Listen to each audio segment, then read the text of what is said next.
experimental para hacer estas cosas. Ellos no es que propusieron la teoría de cómo hacer un motor con un átomo. Eso ya estaba analizado hace bastante, hay un montón de modelos para hacer máquinas térmicas con átomos o con moléculas individuales, con partículas individuales, con pocas partículas, hay de todo. El problema es llevar eso a la práctica, es muy difícil. El grupo experimental que lo hizo son estas personas, los que tienen el unito arriba, ¿cómo se llaman los directores del grupo experimental son estos, Ferdinand Schmidt-Kahler y Kilian Singer. Schmidt-Kahler estuvo en la facultad en 2019 en la Jiangbiashi, y Lutz, este tipo es un teórico también, los dos son dos monstruos de la termodinámica cuántica. Lutz estuvo en la parte del workshop de la Jiangbiashi, al menos, que se hizo en Puerto Madryn, él estuvo allá. Este trabajo es bastante reciente, desde el 2016, y bueno, como les decía, no es solo la presentación un poco de teoría, sino es la realización experimental. Ellos hacen un motor y prueban que hicieron un motor con un solo átomo. Eso es lo sorprendente de este trabajo. Diego me parece que había aclarado que hay, si buscan el título de este trabajo, ahí van a encontrar dos artículos. Un artículo de divulgación que está escrito por Lutz, y otro artículo que es el artículo científico de verdad, que de verdad, el otro también es de verdad, pero donde muestran gráficos y cuentas, que salió en la revista Science. El problema es que es un Science Report, significa que es muy importante y está muy condensado. Cuando más importante es el trabajo que haces, más condensado lo haces y menos entendible para los demás es. Eso es siempre así. Está muy condensado y tenés que saber muchas cosas previas para entender qué es lo que está pasando. Aún así, insisto con que lo lean y empiecen a ver cómo son estas cosas. Entonces, si queremos hacer un motor con un solo átomo, hay una dificultad inicial, que es cómo va a ser nuestro sistema de trabajo. O sea, los sistemas como los que venimos trabajando, simplemente gas en un pistón que lo puedes hacer en tu casa con un poco de tiempo. Ahora, si mi sistema de trabajo es un átomo, ¿cómo es todo el aparataje que necesito para poder hacer un motor con un átomo? Entonces, si ustedes abren el artículo, se van a encontrar con esta figura, que obviamente la mayoría no va a entender nada, es lo normal. Hay un montón de cosas que están pasando acá, y vamos a ir por cada una de ellas. Pero primero me gustaría detallar qué es lo que estamos viendo. Ustedes ven mi mouse, ¿no? Sí, sí, se ve. Se ve, buenísimo. Entonces, el sistema de trabajo, el análogo al gas, es este ion de calcio solito que están acá. Cuando dicen a single atom, se refieren a de verdad a single atom. Hay un átomo solo atrapado en una cavidad en vacío, y no hay nada alrededor. Es un ion de calcio. El calcio es algo muy común que se usa en experimentos de iones atrapados por la forma del átomo, y porque es fácil atraparlo, digamos. Eso, capaz hacemos una mención cuando veamos el átomo de hidrógeno en la práctica. Pero los iones de calcio es algo que se usa comúnmente. Es un ion porque, bueno, uno usa láseres y campos electromagnéticos para controlarlos, entonces uno necesita que esté cargado. ¿Cómo lo atrapamos y lo controlamos? Bueno, son dos preguntas más o menos distintas. Lo atrapamos en algo que se llama una trampa de Paul, que ahora voy a contar un poquito cómo es. Pero básicamente la trampa consta de estas dos placas acá que no hacen nada, solo son estructurales. Las cosas que de verdad hacen son estas cuatro barras naranjas que producen un potencial eléctrico cuadrupolar AC, o sea, de corriente alterna, no de corriente continua. Con eso se logra atrapar al ion. Después, para controlarlo, lo común es usar láseres. Este láser, esta trampa tiene una dirección radial, que es esto, y una dirección axial, que es la Z. Sí, porque en la dirección radial esto es más o menos simétrico, y bueno, en la Z claramente no es simétrico porque esto tiene forma de cuña, ¿no? Pero en la radial el potencial es bastante simétrico. Hay un láser en la dirección radial, que se emplea para enfriar el ion. Hay que enfriar el ion para poder atraparlo y para poder, si estamos haciendo termodinámica, nos interesan cosas relacionadas a la temperatura.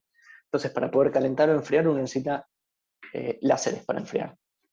Este otro láser es para producir, también lo enfría, pero ese enfriamiento lo que hace es producir como una especie de rozamiento en esta dirección para frenarlo. Vamos a explicar qué es eso. Y por último, estas 4 barras acá, bueno, algunos son estructurales, pero estas 2 en particular lo que hacen es aplicar un campo eléctrico noisy, que es básicamente ruido sin forma, un campo que promedia 0, pero sirve para agitar el ion hacerlo mover, y uno sabe que cuando algo se mueve y vibra más, tiene mayor temperatura. Entonces con esto uno puede calentarlo. El tamaño de estas cosas es súper chiquitito. Acá donde está, esto tiene una dirección, una posición z igual 0, ponerle que es la posición de estabilidad, donde está quietito el ion ahí. Alrededor de esa posición, el ancho de esto, o sea, en esta dirección, la dirección radial es alrededor de 1 nanómetro, y el largo de la trampa es alrededor de 1 centímetro. Estas son magnitudes estándar en trampas de iones, ¿sí? Son cosas muy chiquititas. Entonces, la pregunta puntual, ¿cómo lo atrapamos? Muchos en F3 habrán visto lo que se llama el teorema de Earnshaw, que es de 1842. Ya sabemos que no es posible confinar electrostáticamente una carga, al menos no lo puedes confinar de forma estable. Siempre va a haber una dirección en la que la carga se quiere escapar. Entonces, la idea de usar un potencial dependiente del tiempo no se le ocurrió a este tipo en el 1950, lo que se le ocurrió a este tipo es usar esto para atrapar iones, ¿no? Ya se sabía que usando un potencial dependiente del tiempo, uno puede atrapar partículas cargadas. Este tipo, Wolfgang Paul, lo pudo implementar en una trampa cuadrupolar, que es como la vimos antes. Era un químico, no confundir con Wolfgang Pauli, aunque se llamaban casi igual y los dos eran químicos. Pero bueno, entonces en 1950 hizo la primera trampa cuadrupolar que no atrapaba iones chiquititos individuales, pero sí atrapaba poca cantidad de materia. Y fíjense, esto es muy interesante, como es el potencial en el que se atrapa el ion. ¿Qué sería lo ideal? Si yo quiero atrapar un ion, lo mejor sería tener un potencial tipo oscilador armónico en cada una de las direcciones. Entonces el ion se encuentra como en una hipérbola, pero en 3D, y no sale nunca de ahí adentro. Bueno, el teorema de este tipo de Earnshaw, me dice que no puedo hacer eso. Siempre hay una dirección inestable. Eso tiene que ver con el laplaciano del potencial electromagnético. Entonces lo que puedo hacer es algo parecido. Esto es un análogo en 2D de lo que yo quiero hacer. En 2D lo que me gustaría es que tener esta dirección es un oscilador armónico. Que esta dirección, en vez de que vayan para abajo, vayan para arriba, ¿no? Si yo acá puedo hacer como una cuna para el ion no se va nunca. No puedo hacer eso. Entonces lo que voy a hacer es, hago una silla de montar, y uno dice, bueno, pero si tenés una silla de montar, tenés claramente una dirección estable, que es esta, y una dirección inestable. En la dirección inestable se te escapa el ion, se te cae. Bueno, no, porque lo que voy a hacer es agarrar esta silla de montar y hacerla rotar alrededor del eje Z, o sea, alrededor de esta línea vertical. Lo que produce eso es que si el ion viene para acá y se quiere empezar a caer, esta parte que sube, justo girando, viene en ese momento y el ion se queda atrapado. Fíjense que tiene que haber una relación muy estricta entre la velocidad a la que gira esto y a la velocidad a la que cae el ion, ¿no? Si yo esto lo giro más lento que el ion se cae por el potencial, no lo atrapé nunca. Y si lo giro más rápido, el ion se va a la mierda, ¿no? Empieza a trepar por acá y se me va. Entonces hay un conjunto de parámetros que uno tiene que encontrarse dentro de esa región para que las cosas funcionen. En el DF, en la UBA, hay un laboratorio que atrapa iones, el IAF, que está a cargo de Christian Schmidelow, que Diego dijo que capaz iba a dar una charla al final del curso. Fuimos el primer laboratorio de Latinoamérica en que se atraparon iones, y me parece que hasta ahora el único. En Brasil estaban haciendo unas trampas así, pero no sé si ya las terminaron. Esto es algo extremadamente difícil, atrapar iones. No es algo sencillo ni barato. Pero bueno, si les interesan estos temas, la charla del final de Christian, si no, vean los trabajos de Christian, están muy buenos. ¿Alguna pregunta de esto? Yo de esto no soy experto, así que si es muy profunda la pregunta, no. ¿Cómo es que treparía el ion si lo hace girar muy rápido, porque lo único que veo es como que la fuerza, si lo hace girar muy rápido, siempre apuntaría al centro y No, como... si lo haces girar muy rápido hay una fuerza centrífuga que te lo, te lo saca para afuera. Pon una pelota de tenis en una palangana y hacela girar. La fuerza centrífuga te lo saca para afuera. Acá está pasando lo mismo. La fuerza centrífuga te lo saca. No lo puedes Claro, hacer pero... girar muy rápido. Ah, ok, o sea, es como que vos al hacer girar el potencial también estás haciendo como girar mecánicamente el sistema este, o sea, yo como que Y más o imaginé que nada menos. más hacías No, variar no, la fuerza. no, el ion está oscilando y bueno, sigue el potencial también. Sí, sí. Acordate, siempre es válido pensar en una masa en un potencial como una pelota sobre ese potencial y ver qué es lo que pasa. Eso vale siempre. Ok, Las fuerzas van cambiando de dirección y te va a aparecer una fuerza centrífuga que te lo saca del lugar. ok. ¿Algo más? ¿Qué es lo que lo vuelve tan caro de implementar? Necesitas aparatos de mucha precisión. Toda la electrónica, esas cosas es carísimo para poder controlar esto. Necesitas muchos láseres. Pero aparte, para hacer la trampa en sí mismo, necesitas crear una trampa de súper alto vacío que tiene una densidad de partículas adentro que es comparable al espacio exterior o incluso menor. Y eso tardas mucho tiempo en hacerlo, y es laborioso en horas humanas, digamos, y conseguir los materiales también es muy difícil. Hacer, o sea, esto es una esquemita de cómo es la trampa, ¿no? Pero acá vos tenés que tener un montón de electrónica que controle estas cosas, un montón de elementos ópticos que controlen los láser, tener un montón de láseres específicos. Si vos querés trabajar con más de una especie atómica, querés trabajar con un calcio y no sé, rubidio es otro material que se usa, necesitas otro láser distinto para usar esas cosas. Necesitas un montón de aparataje para poder atrapar iones. Te hablo del orden de los millones de dólares o más.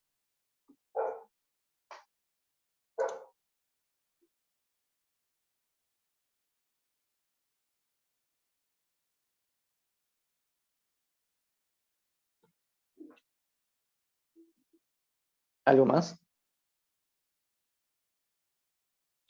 Bueno, hay una pregunta tonta, no sabías Ah, sí. hacerla o no. ¿Por qué no se puede, en vez de la silla de montar, hacer una especie de, no sé, canastita? Bueno, justamente porque tenés este tipo, el teorema de Earnshot, que te dice que no podés hacer eso. Porque una forma de verlo es que el laplaciano del potencial electrostático tiene que ser igual a cero. Y si tenés un potencial que es tipo x cuadrado más y cuadrado más z cuadrado, que es la canastita que estás diciendo vos, calculas el laplaciano de eso y no es cero. Entonces va a tener que ser x cuadrado más y cuadrado menos 2z cuadrado. Tenés que Perfecto. tener un menos en algún lado. Eso es una idea, hay una demostración formal y está todo bien, ¿no? Pero eso es una idea de por qué no funciona eso. Genial, gracias.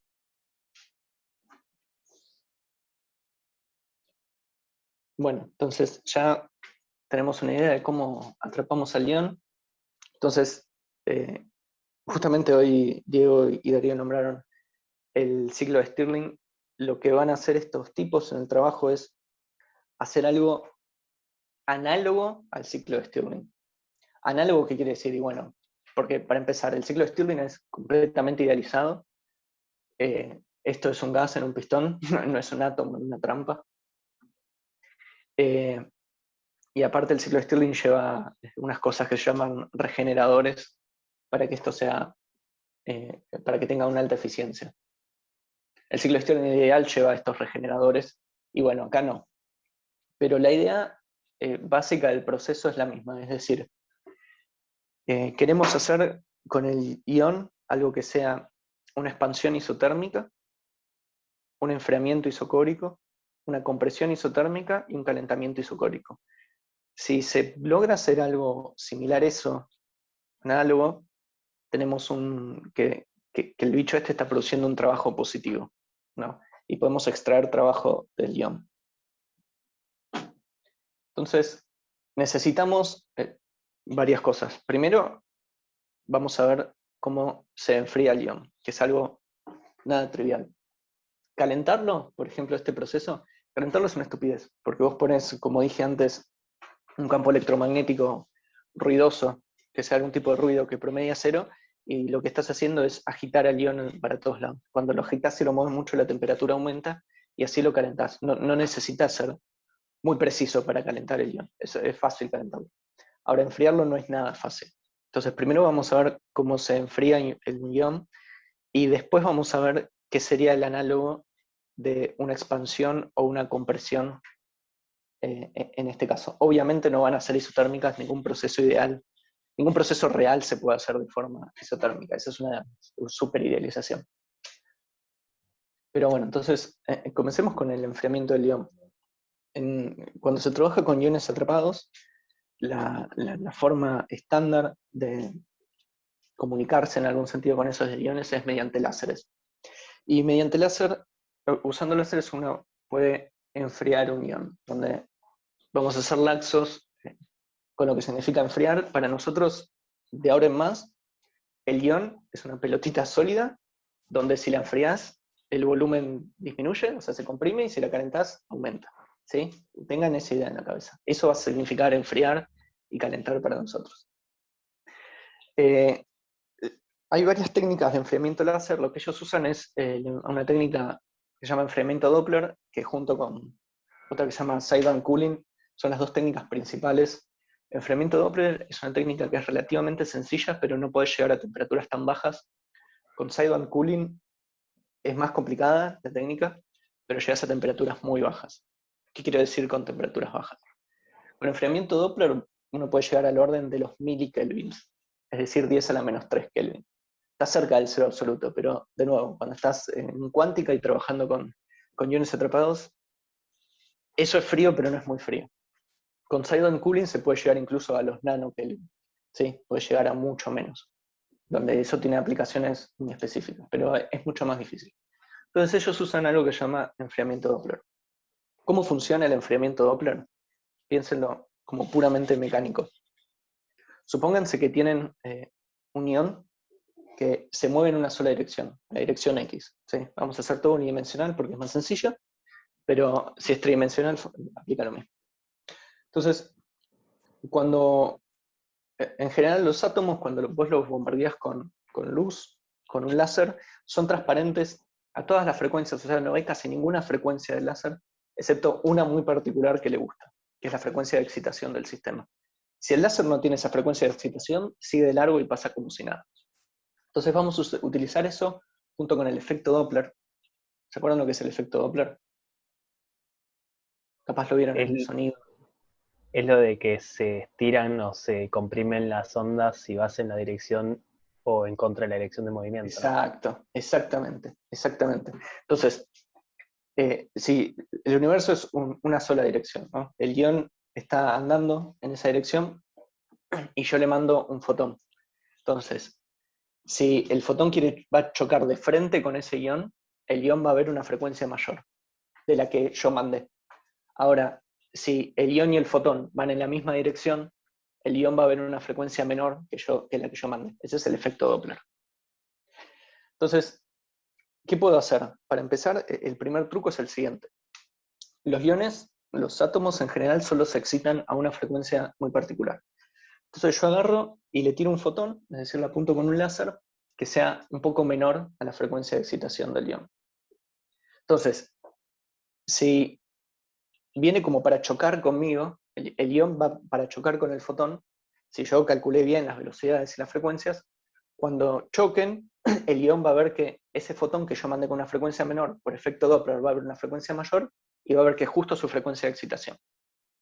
Ahora, si va en sentido contrario, va a ver que ese ion que yo mandé con una frecuencia menor a la frecuencia de excitación es todavía más chica y va a seguir de largo, no lo afecta.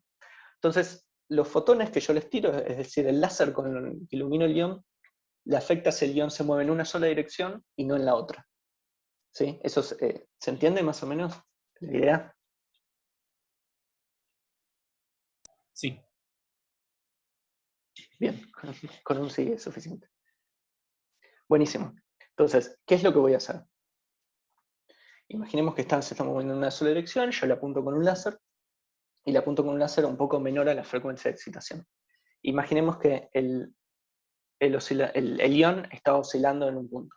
Entonces, cuando oscila para mi lado, el lado del láser, ve los fotones que yo le estoy tirando, ve el láser, pero cuando se va y oscila para el otro lado, no lo ve. ¿Cómo uso eso para enfriarlo? Bueno, cuando al ion le llega un fotón, el ion lo absorbe, aumenta su energía interna y enseguida quiere disminuirla. Enseguida quiere volver al estado fundamental. Entonces, escupe el fotón. Lo escupe de nuevo. Eso es como radiación.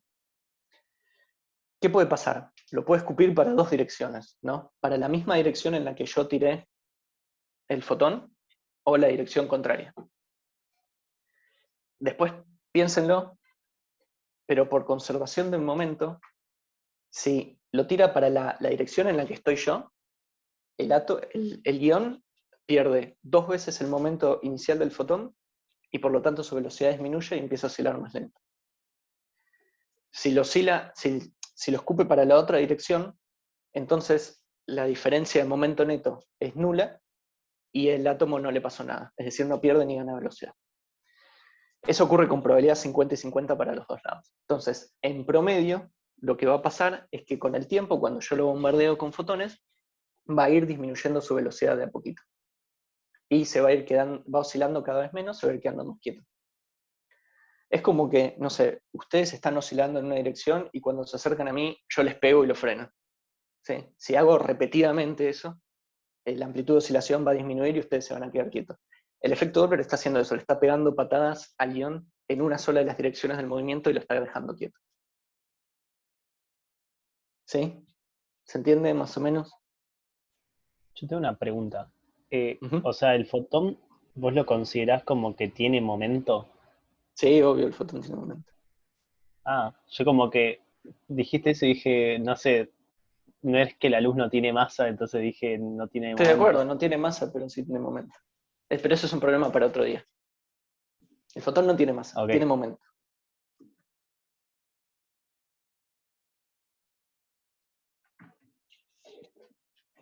Acá hay cosas que me van a tener que creer por un rato hasta que vean cuántico. Una pregunta, Sí. con la frecuencia de oscilación del átomo es siempre conocida, ¿no? O sea, vos de Sí, alguna forma sí, la porque, sabés. exacto. Sí, la frecuencia de oscilación depende de la trampa. Sí, es un parámetro conocido eso. ¿Tiene algún Vos parámetro tirás. por el que varía o es siempre fija, digamos? No, es fijo, fijo. Parámetro no es que varía. Tipo, es un parámetro de tu experimento que vos controlás. O sea, según sea la trampa y según los campos que le estás poniendo, la frecuencia queda fija.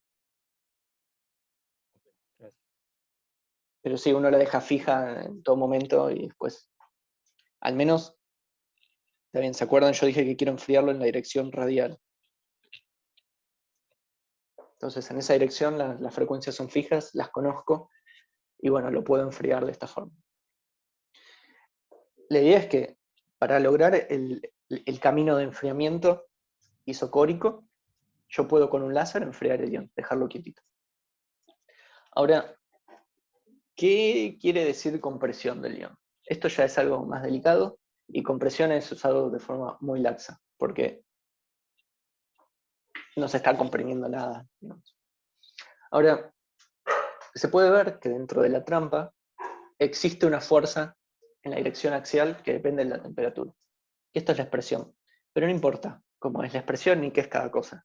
Importa que depende de la temperatura, la fuerza que sienta en Z.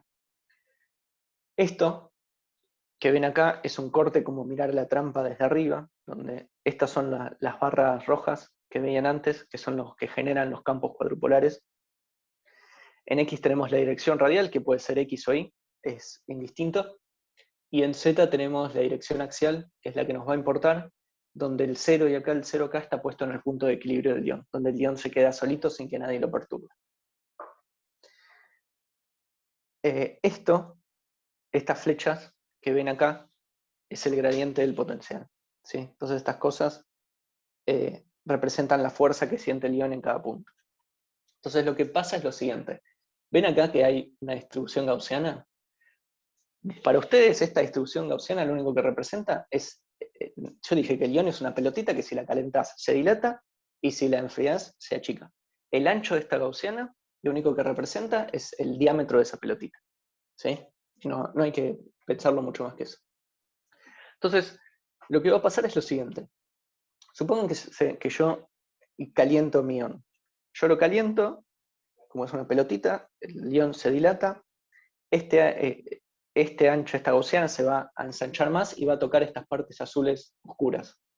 Fíjense que estas partes azules oscuras, si miran estas flechitas de acá que representan el gradiente de la fuerza, tienen una componente en Z más grande que las que tienen acá. Acá ya casi no tiene una componente en Z. Entonces, como se dilata y toca estas puntas azules, siente una fuerza en Z que lo hace irse para arriba. Yo lo caliento, esto se dilata, toca más campo electromagnético y eso hace que aparezca una fuerza en Z que lo manda para arriba.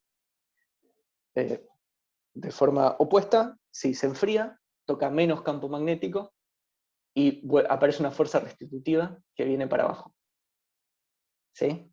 Entonces, lo importante es, si se calienta, aparece una fuerza en Z que lo hace irse para arriba, en la dirección de Z positivo, y si se enfría, aparece una fuerza que lo hace volver, una fuerza restitutiva. Tipo oscilador armónico, pero no es oscilador armónico, porque es algo que depende de la temperatura, es algo mucho más complejo. Ok, ¿me creen eso? ¿Hay alguna duda sobre eso? Que no sea por qué pasa.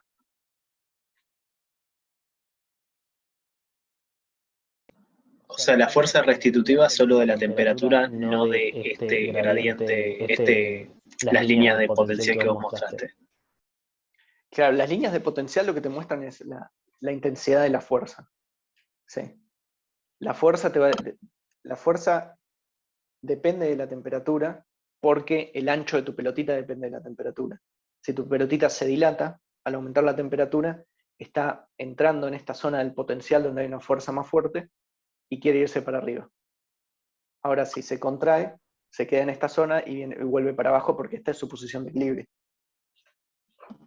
Ok, eso, listo. Eso lo veo. Bárbaro. ¿Alguna otra pregunta?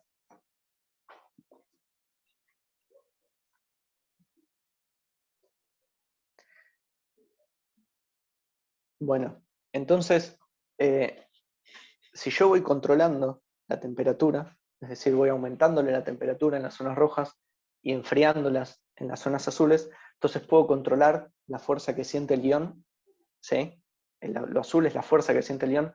Fíjense que la pendiente, en este caso, es mucho mayor, en el caso del que lo estoy calentando, es mucho mayor que en el caso que lo estoy enfriando. Crece muy rápido, por eso los periodos de calentamiento son más chicos que los de enfriamiento. Y al hacer esto, se puede ver que la posición del ion es un seno, o un coseno, es una sinusoidal, que viene y va. Entonces está oscilando el ion. Yo lo estoy haciendo oscilar con una amplitud que controlo yo, solo cambiándole la temperatura. ¿Sí? Eso es muy importante. Milton, Sí. estos puntos negros que aparecen en el gráfico son las posiciones reales del ion. Sí, a eso iba, exactamente. Claro, y la verde es como... La verde es la teórica. que se parece a un seno. La verde Claro, es la teórica, es lo predicho que va a ser, y las negras son las mediciones de la posición real del ion. Fíjense que, bueno, no son perfectas, pero claro, le pega muy bien. O sea, el ion está efectivamente oscilando. Lo importante es esto. Nada, Que les está quede... súper aproximado, está reservado. Sí, sí, Aparte, es muy bueno. el ion posta se hace más grande cuando se calienta. No. Para eso, porque, No, qué sé yo, está bien, es un sí. cosito No, muy no. chiquito. Cuando veamos más adelante cuántica puedo ser más preciso. Pero ahora Está bien. pensalo como que sí. Se calienta y se hace más grande. Ok. Lo importante es esto, que yo puedo hacerlo oscilar controlando solo la temperatura. ¿Sí? No lo estoy empujando a mano, no le estoy pegando una patada. Controlo la temperatura y eso hace que el ion oscile. Entonces, esta oscilación va a ser la compresión del ion. Fíjense que si yo veo la posición en Z, primero esta es la posición relativa, ¿no? Por eso hay posiciones negativas, ¿no? Es la posición relativa respecto de la de equilibrio, desde el 0. Yo controlando la temperatura puedo hacer que se desplace para arriba, que vuelva y que siga para abajo. Entonces, podría decir que entre acá y acá esto se expandió algo, entre acá y acá esto se comprimió algo. O al revés, de como más me guste medir las cosas, ¿no? Pero esto lo puedo asociar con una compresión y una expansión. Y eso es justamente lo que ellos llaman compresión, o el análogo de la compresión y expansión en un gas. Entonces ya tenemos todos los elementos para entender cómo es el ciclo termodinámico que ellos usan en el guión. Estos ejes que dicen Relative Trap Frequency y Relative Mean Phonon Number son cosas extrañas que no... Acá lo importante es que este eje es proporcional a la temperatura y esto es proporcional al desplazamiento en la dirección Z. Proporcional es una mala palabra, pero tiene que ver con el desplazamiento en la dirección Z y esto tiene que ver con la temperatura. ¿Sí? Entonces esto sería, en nuestro caso, si bien suena extraño, la temperatura, o más específicamente el número medio de fotones, es lo análogo a la presión, y el desplazamiento en dirección Z es lo análogo al volumen. ¿Sí? Entonces, ¿cómo consiste el ciclo?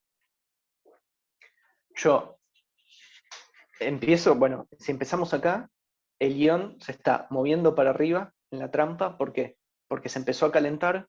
Cuando se calienta, se dilata, llega cerca a las barras que producen el potencial cuadrupolar. Dijimos que ahí el potencial es muy grande, entonces encuentra una fuerza en la dirección Z positiva. Entonces, ahí eso vamos a llamar que se expande, porque se está moviendo para los Z positivos hasta un cierto punto.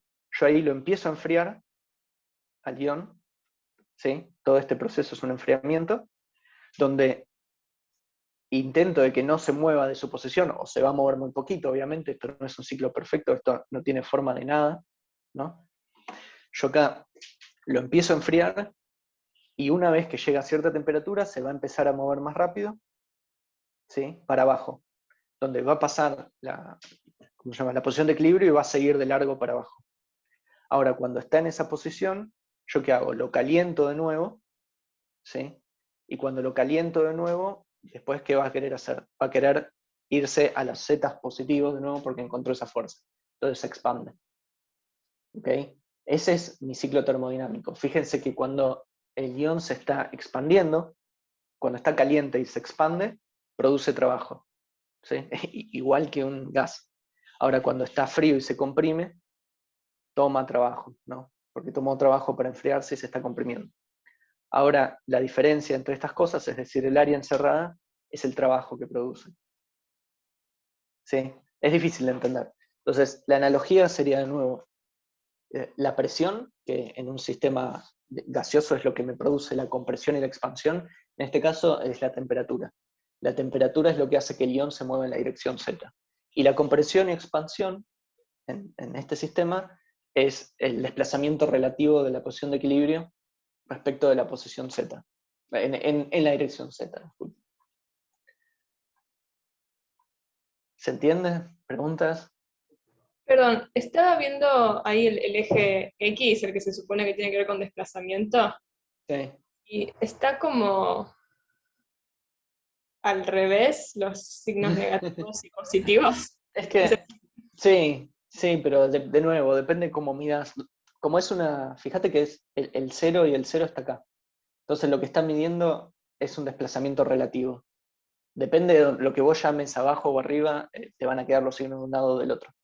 Fíjate que incluso estos son frecuencias y aparecen frecuencias negativas, que es cualquiera, por eso son frecuencias relativas. Entonces eso depende de tu definición de va para abajo o para arriba y cómo estás midiendo. Si me dice en un sentido o en el otro. Por eso me confundía, porque en expansión como que se iba hacia los negativos. Por eso, este eje es confuso si no sabes qué significan estas cosas. En expansión lo que está pasando es que se está yendo para los zetas positivos. Si las barras estas forman una cuña, estas son las barras rojas que producen el potencial. Si forman una cuña, el ion cuando se expande se está alejando de la parte más angosta de la cuña a la más larga. O sea, está viniendo desde acá para acá arriba. ¿Sí? ¿Se ve el mouse o estoy hablando en el aire? Se ve. Buenísimo. Entonces, cuando se expande viene de acá para acá arriba. Y cuando se comprime viene desde acá para acá abajo. Eso es lo que se llaman expansión y compresión. Sí, estos signos no le dejo nada.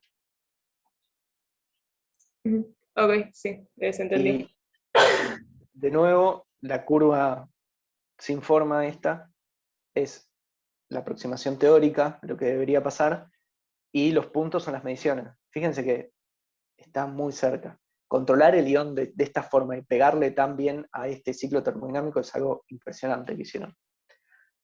No solo es difícil ingeniárselas cómo hacerlo, sino que es difícil hacerlo. Es extremadamente complicado poder aislar bien el ion y controlarlo de forma tal que puedas hacer estas cosas. Es muy difícil. ¿Alguna pregunta más de esto? Pero fue una pregunta. Sí. En el diagrama de antes de la temperatura y la posición, sí, como que la fuerza, o sea, después vos el ciclo lo dibujás como 4 movimientos, sin embargo acá es como que hay 2, ¿no? Como que calentás y enfriás, de algún modo son como los 2 procesos que veo que le estás haciendo, aunque Sí. bueno...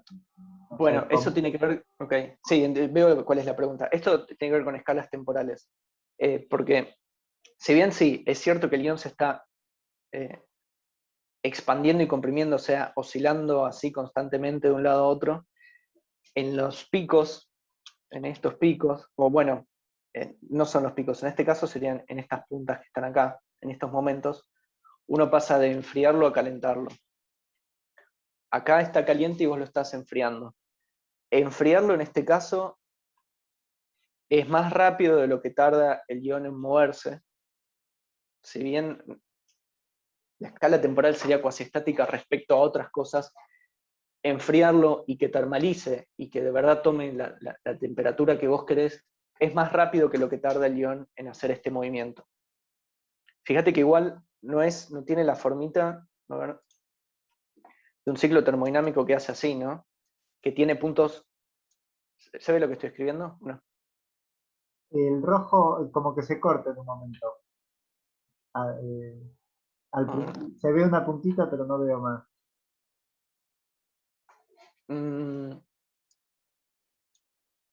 Por ahí si lo dibujás del otro lado. No, ya sé por qué. Sí, sí. Es porque ahí abajo está el chat. ¿Dónde estoy? Acá. Fíjate que el ciclo de Stirling. En el dibujo se puede ver que hay como un punto de 2 puntos de quiebre, ¿no? Eso es verdad. Sí, sí, pero mira, yo igual me refería a otra cosa. Fíjate que en el ciclo de Stirling, ponele el idealizado, que es así, ¿no? Diagrama P por B. Estos puntos son puntos de quiebre en los que uno deja de hacer un proceso y comienza el otro. Acá y acá. Instantáneamente. Esas cosas son obviamente súper idealizadas. Fíjate que acá no hay, acá sí, donde decís vos hay un punto de quiebre que es porque uno apaga el campo que está calentando el ion. Entonces ahí hay un punto de quiebre. Pero para pasar de la expansión al enfriamiento y a la compresión, esto no es un punto de quiebre, es algo absolutamente continuo, ¿no? Lo enfriás al mismo tiempo que se está expandiendo y comprimiendo. No es que uno dice, lo enfrío, después se comprime, después lo caliento, después se expande. Pasa todo a la vez en los motores, en las cosas de verdad. Esto de que haya puntos de quiebre y en un momento hago un proceso y no hago los demás, es algo muy idealizado. Estos puntos de quiebre que señalaste vos son producto de otra cosa que justamente uno apaga. El láser de enfriar está siempre prendido. Y uno para calentarlo lo que hace es prender el campo ruidoso. En estos puntos de quiebre uno apaga el campo ruidoso y queda solo el láser que enfría el ion. Entonces por eso aparecen puntos de quiebre.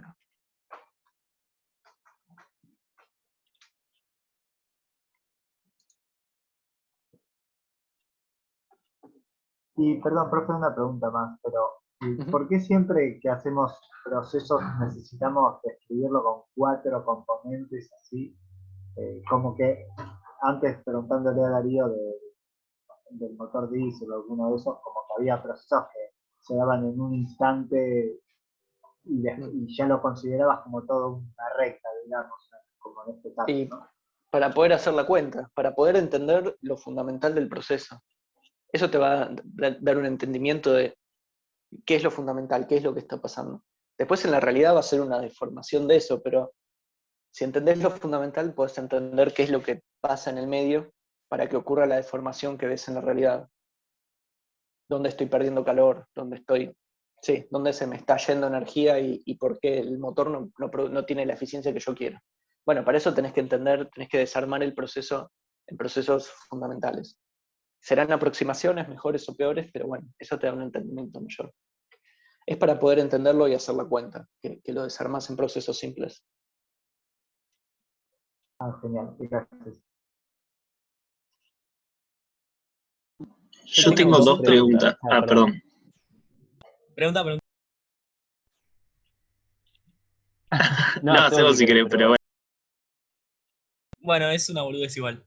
Me llama la atención que el error en vertical cuando se calienta es superior al de cuando se enfría. ¿Por qué eso? Iba a preguntar lo mismo, lo peor. Es lo del principio de incertidumbre, puede ser, que es como que tiene menor temperatura, entonces menor velocidad, entonces como que podés saber dónde está. O sea, estoy diciendo algo que obviamente no sé, pero es lo único que se me ocurrió. Me parece, no. O sea, el principio de incertidumbre está en algún lado, pero estos errores son puramente experimentales, no son errores fundamentales. No sé, experimentalmente medir temperaturas frías acá puede ser más fácil que medir estas temperaturas calientes. Acá estás en un sector en los que tenés campos ruidosos en el medio. Eso puede ser que joda tus mediciones. La verdad que eso sería una pregunta para alguien que se dedica a esto, por ejemplo, para Cristian, que sabe mejor estas cosas. Yo eso no sé. Te puedo decir lo que pienso que es, pero no más que eso.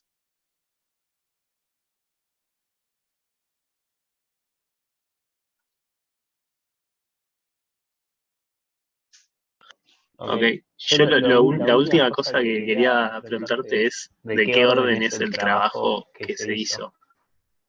Para saber una magnitud. Ok, ahora vamos a ver la eficiencia y cuando termino eso te digo el orden de trabajo. Pero creo que era el del orden de 10 a la menos 22 joules, una cosa así. Poquito. Pero, importante, si lo haces, ves cuánto es el trabajo por kilogramo, ese ratio te da lo mismo del orden de un motor común. Un motor, no sé, diésel o naftero, algo así. Así que el trabajo producido escalea en algún sentido como el número de partículas aprox. Ok. Entonces, la clase pasada alguien había preguntado ¿y qué hacemos con el trabajo producido? Y yo había contestado que yo sepa no se usa para nada. Sigo firmemente en esa postura, aunque acá digan que sí. Y ahora van a ver por qué. Lo que está pasando es que si vos controlás bien los ciclos de enfriamiento y calentado del ion, vos podés hacer que oscile a la misma frecuencia que la trampa del ion. ¿Qué pasa si vos tenés un oscilador que tiene una frecuencia natural y vos agarras una fuerza que oscila en la misma frecuencia que es? El chabón entra en resonancia y la amplitud se dispara. Entonces lo que está pasando acá es que al hacerlos oscilar, al hacer al ion, al controlar bien la temperatura, cuando enfrío y cuando caliento esos ciclos, yo lo hago oscilar a la misma frecuencia de la trampa y lo que ven es un aumento de su amplitud. Entonces lo estoy haciendo entrar en resonancia. ¿Sí? No diverge la amplitud porque ellos utilizan otro láser que les había comentado al principio, que había un láser en la dirección Z para enfriar que producía una especie de fricción. Entonces lo que se ve acá, que por qué la amplitud de oscilación se plancha es esto, es la fricción que están produciendo por un láser. Pero ellos argumentan que el trabajo producido en el sistema se transfiere al modo de vibración axial de forma resonante, y esto es lo que se ve acá, ¿sí? Que aumenta la amplitud. Eso sería la utilidad del trabajo. ¿Sí? En un pistón con un gas puedes usarla para mover, no sé, un peso para mover otro sistema.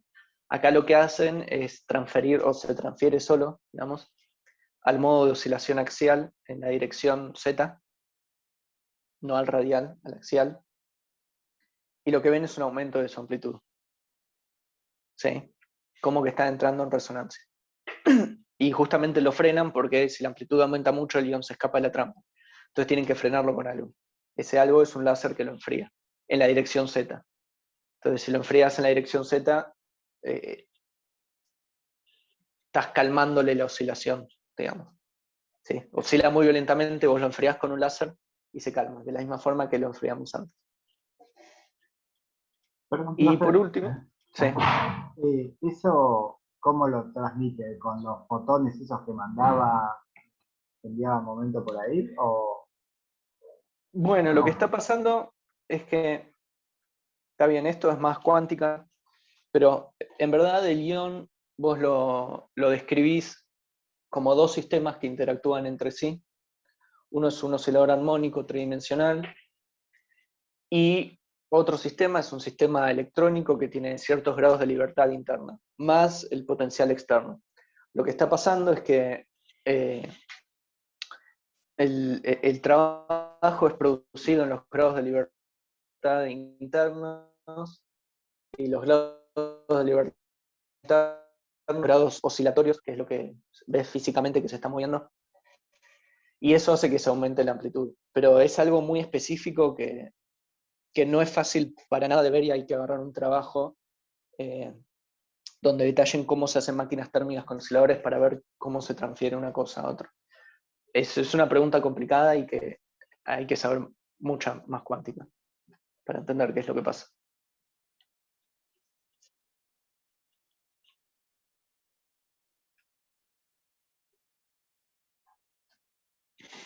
¿Alguna otra pregunta no tan complicada?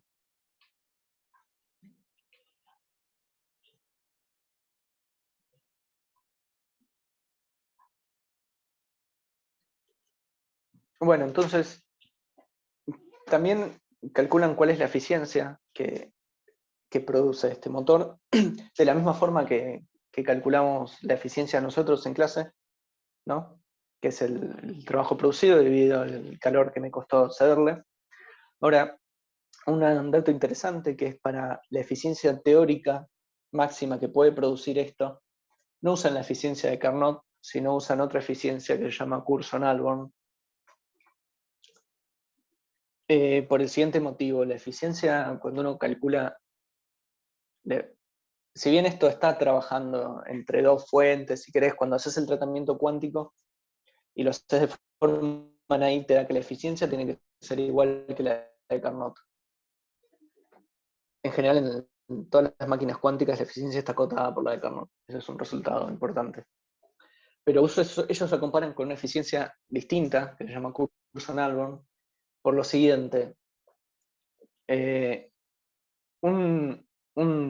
uno quiere hacer un motor que trabaje con el ciclo de Carnot, ese motor no tiene ninguna potencia. La potencia es nula. No, si bien produce trabajo, no puedes usarlo para nada. ¿Por qué?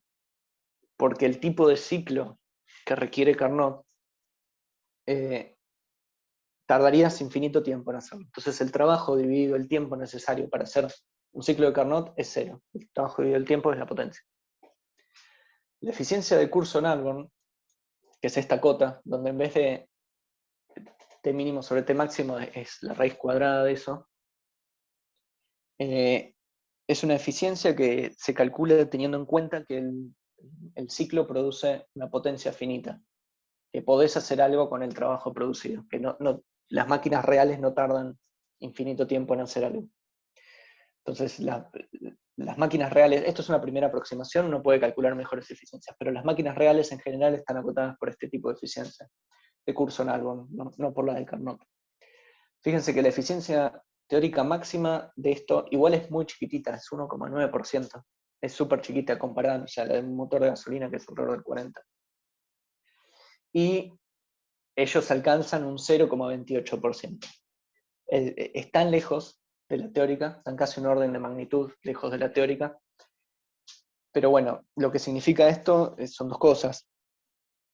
Primero, que no están usando los parámetros óptimos de la trampa, eso se podría mejorar, y después, bueno, errores e incertezas experimentales porque no están trabajando con un átomo y trabajar con un solo átomo es muy complicado. Y esto es un grafiquito que hacen ellos. Si uno calcula la eficiencia, debería ser proporcional a la diferencia de temperatura. Es decir, la eficiencia teórica sería esta recta con una pendiente fija, donde la pendiente sería la eficiencia. La pendiente, perdón, es otro número, pero es un número fijo, es una recta, y esto es la eficiencia que miden ellos. Vean que no es una recta ni nada. Esto es solo para ver que la vida no es tan feliz como la termodinámica ideal. Cuando uno quiere hacer experimentos y más en el reino cuántico, las cosas son mucho más complicadas. Igual es más o menos, no está muy lejos tampoco de cómo debería comportarse la eficiencia en función de la diferencia de temperatura entre las fuentes. Fíjense que es re chica la diferencia de temperatura, ¿no? Milikelvin, estamos hablando de 10 a la menos 3 kelvins. Es súper chico eso. Aún así se pueden ir a temperaturas más bajas usando otros métodos de enfriamiento, como les había dicho. Bueno, eso es todo lo que les quería contar del paper. Espero que se hayan entendido un poco. Los invito a que lo lean, tanto el paper como el artículo, que no es un paper, es más divulgativo, que lo escribió uno de ellos. Está muy bueno. Yo creo que se entiende bastante bien. Hay muchas cosas que son como un misterio porque, bueno, le falta todavía conocer un montón. No solo porque le falte cuántica, hay un montón de cosas experimentales que están medio escondidas de fondo y no nos dicen. Y, algo más, que habían preguntado cuál era el orden de magnitud del trabajo producido. Acá tengo el paper.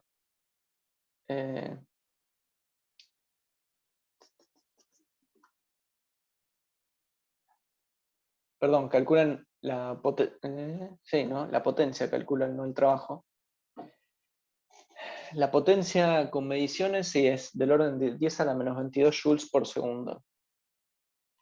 Y la potencia teórica que podrían tener este motor es 10 a la menos 20 joules por segundo. Están casi 2 órdenes de magnitud abajo. Pero bueno, tiene una potencia no nula, al menos. Y acá dicen, a ver si tengo el numerito exacto. El power to particle ratio of 1,5 kilowatts por kilogramo. Si uno lo escalea, ¿cuánto es la masa del ion? Es 1,5 kilowatts por kilogramo, que es comparable al de un motor típico.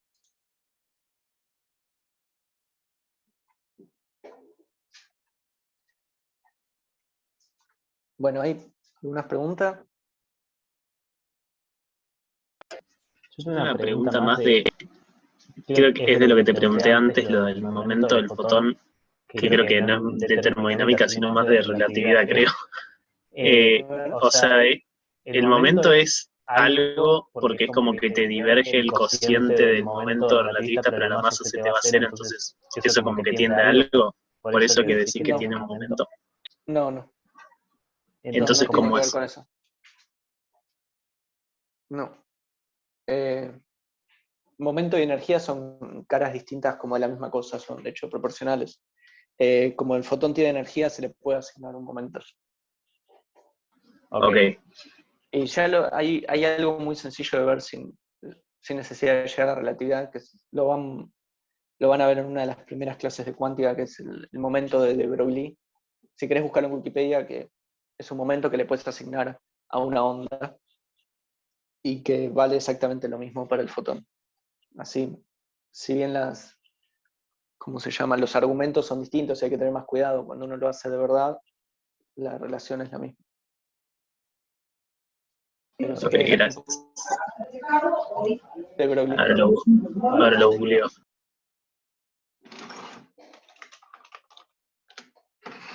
Bueno, Milton, la verdad que te felicito. Bajar esto a un idioma humano es muy difícil, porque no es solamente entenderlo, sino explicarlo con claridad. Y bueno, hay un montón de cosas que se van a ir viendo probablemente durante el curso van a haber muchas cosas, mucho de lo que están preguntando.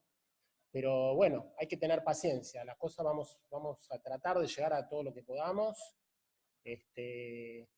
Y bueno, probablemente al final del curso miremos esto de vuelta y preguntemos lo que queda, ¿no? Pero de a poquito, hay que tener paciencia.